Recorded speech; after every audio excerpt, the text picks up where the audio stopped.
یکی از مراجعینم میگفت پارتنرم انقدر به من عشق و توجه و انرژی میداد، یه جایی به نتیجه رسیدم که واو، مثل که من خیلی خواستنیم، خدای اباحت و جذابیتم.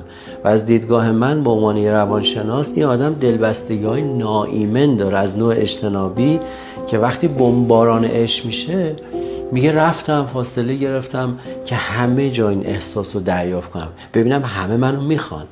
دورامو زدم دیدم خیلی ها دنبال سوء استفاده‌ان، کسی این حس رو دیگه به من نمیداد و برگشتم دیگه از این رابطه اون پارتنر دیگه خبری نبود.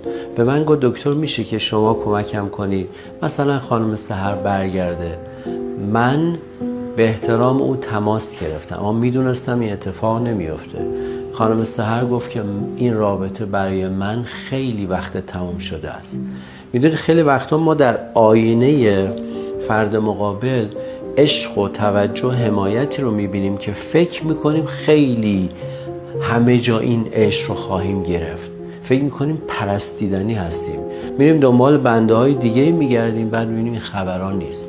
خیلی مهمه که عشق و توجهی که از آدم اصیل زندگیمون دریافت میکنیم رو قدر بدونیم، بی خودی خرابش نکنیم.